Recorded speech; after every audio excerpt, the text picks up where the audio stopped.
everyone. I'm Rachel here with Ari, and we're your hosts for the Merry Writer podcast. This week, we're on episode 216, and we're asking, what should you include in character profiles? Before we dive into the topic, don't forget to subscribe to the podcast wherever you're listening if you haven't already. And if you enjoy the show, please share it with friends and feel free to write a review. All right, before we talk about anything about what you should include in your character profiles, first, do you need a character profile? No, you do not. It doesn't matter if you're a planner or a pantser. You don't need to have a character profile. Only create one if you want. But if you do, it doesn't have to be for every character. And you certainly don't need to have a huge amount of details. You can kind of pick and choose what you want to include. But there are plenty of benefits to having a character profile. And those, it allows you to get to know your characters on a deeper level, regardless of that information needing to be in the actual book. And it also allows you to remember things about your characters, so you don't accidentally contradict yourself or repeat yourself in the story later. I used to create a lot of profiles, and they were pretty in-depth before writing as part of my outlining process, but I don't anymore.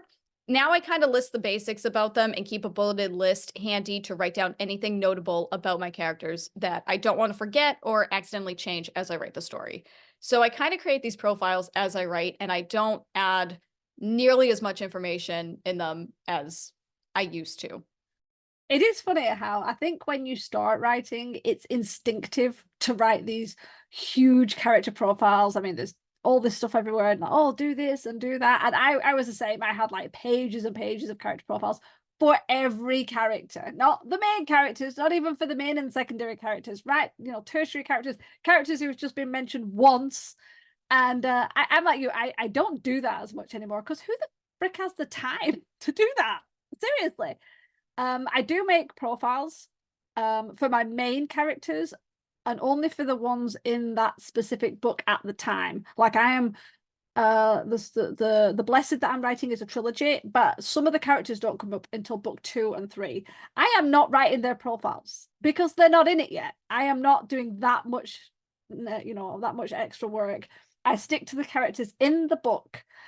And yeah, I do like to have character profiles for, like you said, basics that just keep you on track. You won't believe the number of times I've had to stop writing and go down to the bottom of my Scrivener file where I've kept the profiles to check something, because I totally forgot.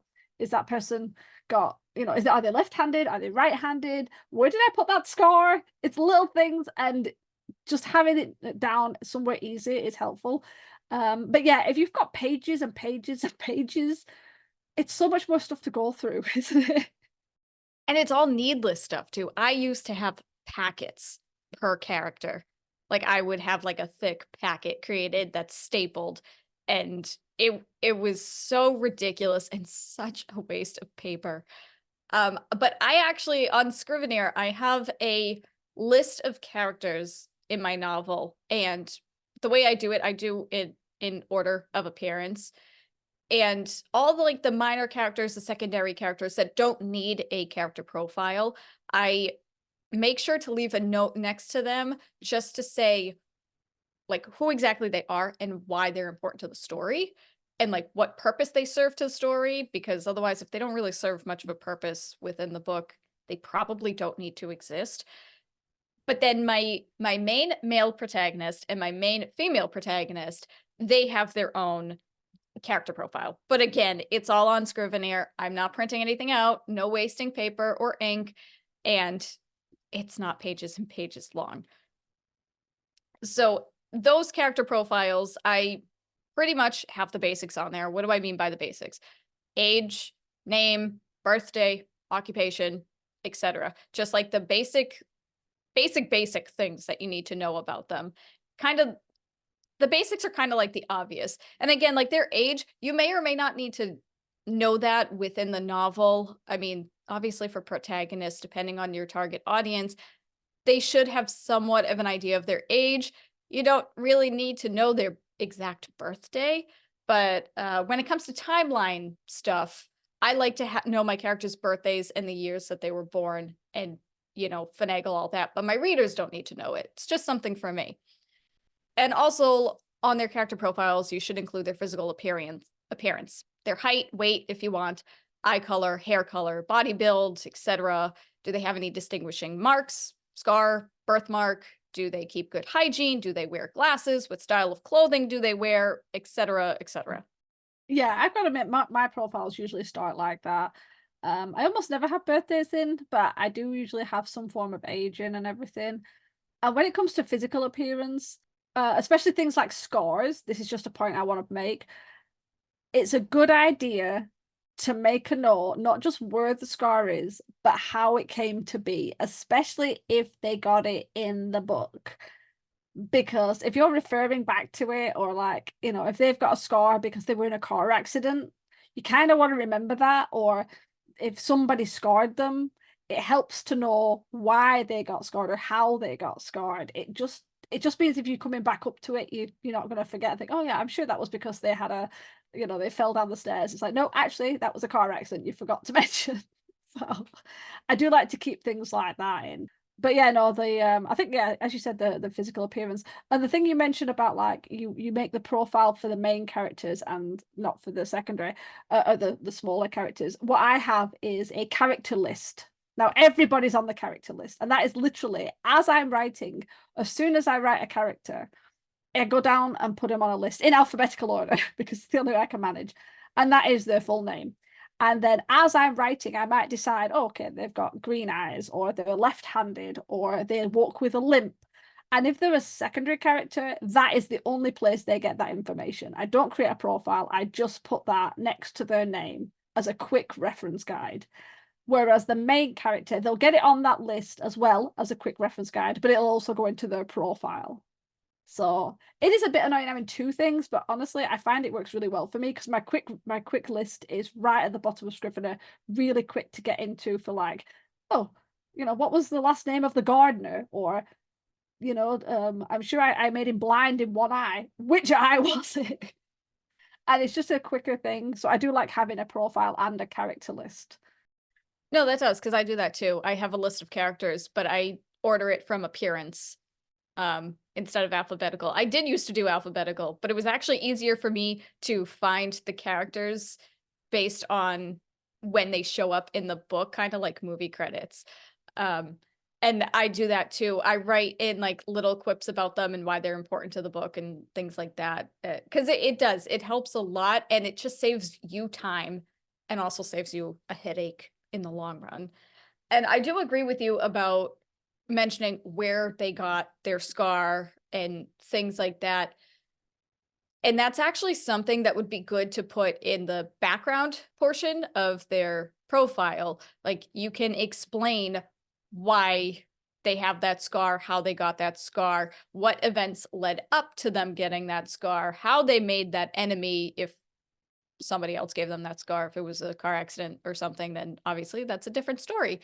But you can also add where they grew up, how was their childhood, what's their family like, are they well educated, what were they like as a child, what significant events happened in their past that result them being who they are during your book. And to go along with the background, it kind of goes hand in hand with their psychology and personality. And that you can explain, how do they get along with people they like or dislike? How do they get along with strangers? Do they dislike change, or do they go with the flow? What are their strengths and weaknesses, virtues and vices? Are they an introvert, extrovert, follower, leader? How do they cope with things? There's so many different things you can add. And again, you don't need to add all of this stuff, but it is good to think about some of them once in a while. Well, yeah, it's good world building, isn't it? It's like we are all defined by our experience and how we were raised. If you're raised in an affluent family in an area that doesn't deal with certain types of political issues, you're going to have a very different like idea of how the world works compared to someone who maybe grew up in poverty, who struggled with things. We see it all the time in our world, how things can be, how your background, how your childhood, what your education, your class system, how that can affect it. Even simple things as your religion can affect it.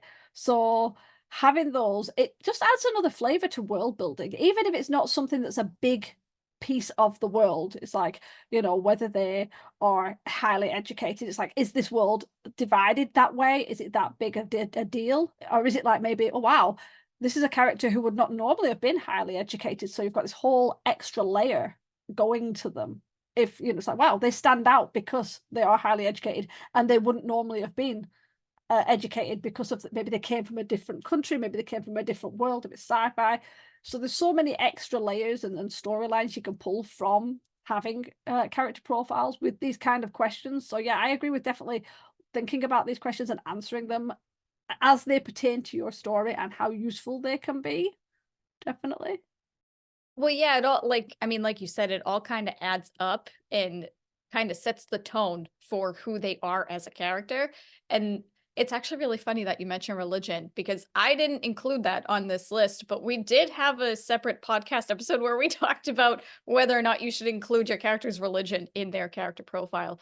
I don't even remember what episode that was, but if you didn't listen to it, go ahead and listen to it. I'm sure it was a good conversation. I don't really remember. I don't know. But as Hari said, all of that stuff adds up to show who the character is. It kind of snowballs into other aspects of them, such as their communication, like how they typically speak, if they use any slang, what phrases or language they use. Do they have an accent? What's their default expression? Are they happy-go-lucky and bubbly all the time? Are they always smiling at strangers, or are they just indifferent to absolutely everything in the world? I don't know. And from there, it kind of snowballs into their relationships. Are they close with their family? Do they have a large group of friends?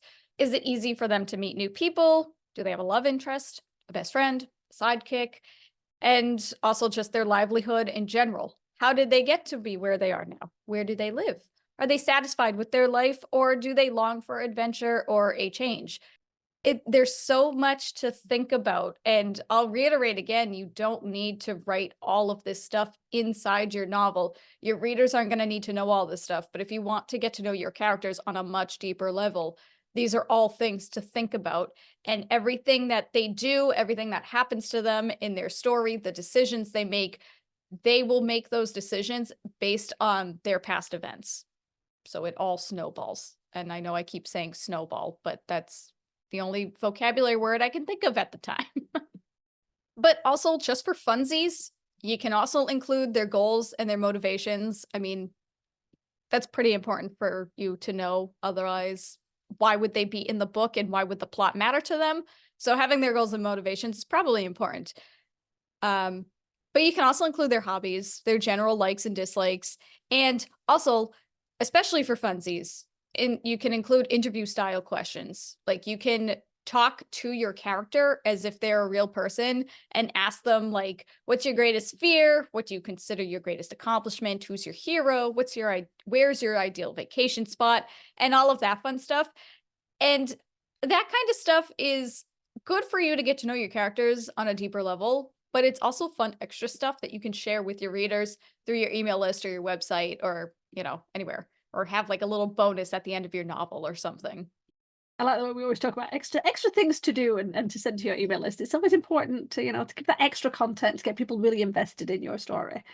The only thing I want to add with regards to character profiles is think about the genre you're writing and tailor it to that. Like I mostly write fantasy. I also write some sci-fi, and obviously those will often have specialities, whether it's urban fantasy or traditional fantasy.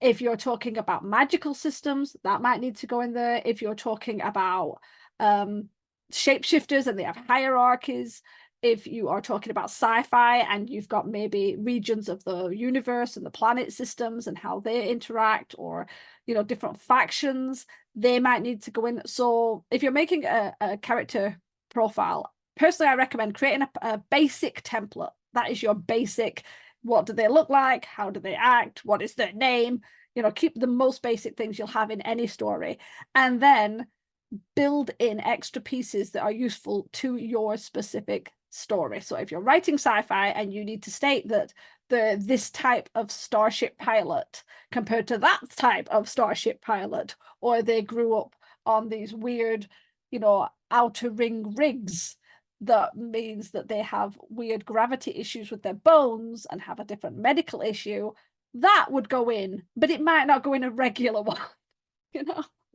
So think about the specialities connected to the genre you are writing. because some of it won't mean anything. And you'll be better putting in something different that's more specific to that. And the other one is a character profile is not static. Unless you're writing a single book and you have all the information already, if you're writing anything more, sequel, series, trilogies, extra information, your character profile will develop, because when you first start writing it, maybe your character is quite naive and quite sheltered.